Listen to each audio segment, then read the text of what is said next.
Hello, I'm Jeffrey Sachs. I'm university professor at Columbia University and also very honored and lucky to serve as special advisor to United Nations Secretary General Antonio Guterres on the Sustainable Development Goals, or SDGs. I also lead, on behalf of the Secretary General, a global network of universities and think tanks called the United Nations Sustainable Development Solutions Network. More than 700 organizations all over the world committed to helping to achieve the SDGs. And this course is about achieving the Sustainable Development Goals. In this course, we'll understand what are the SDGs and where did they come from. We'll understand what transformations they call for in all parts of the world. We'll look at how much they cost and how they can be financed. And we'll look at the roles of the various stakeholders in society, governments at all levels, from local to transnational, the role of the United Nations, the role of business, the role of civil society, the role of global partnerships, indeed, in achieving the Sustainable Development Goals. It's a wonderful, wonderful undertaking that the world has agreed to. All 193 member states of the United Nations have adopted the Sustainable Development Goals as the organizing framework for global cooperation on development for the period 2015 to 2030. They did so in part because of the great things that can be achieved with our know-how and modern technologies, but they did so also out of a profound worry that the world economy is not on a course that is satisfactory. We have massive environmental threats, such as global warming and the loss of biodiversity. We have widening inequalities between the rich and the poor. And the member states of the United Nations, all 193 countries, adopted the Sustainable Development Goals precisely to help reset the direction of the world economy from one of widening inequalities and social exclusion and great environmental threats to a trajectory of sustainable development, meaning a path for the world in which prosperity is shared, in which societies are inclusive, and in which the environment is kept safe because we have changed the ways that our industries and technologies are impinging on the physical earth processes. You're looking at the Sustainable Development Goals as adopted on September 25th, 2015, and you see that they span a remarkable range of aspirations. SDG number 1, pride of place, is to end extreme poverty by the year 2030. Many of the SDGs are about ending deprivation. For example, SDG 2 is about ending hunger. SDG 3, ensuring universal access to health services. SDG 4, ensuring universal access for all children to a quality education from pre-kindergarten all the way through a secondary school completion and then technical training and access to higher education.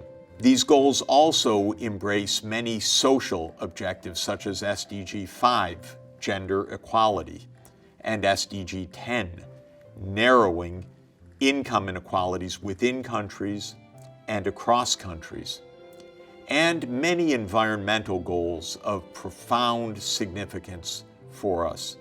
SDG 13, to stop the grave dangers from human-induced climate change, and SDGs 14 and 15 to protect ecosystems. SDG 14 is to protect the oceans and marine ecosystems, and SDG 15 to protect the terrestrial ecosystems. SDG 17 I like a lot. It calls for a global partnership to achieve all of the other sustainable development goals. Now, the Sustainable Development Goals are part of an overall agenda, a universal agenda adopted by all of the United Nations member states. And that agenda is called Transforming the World, the 2030 Agenda for Sustainable Development. So adopted in 2015, taking a 15-year forward view. And Agenda 2030 has the following statement of purpose. This agenda is a plan of action for people, planet, and prosperity. People, planet, and prosperity.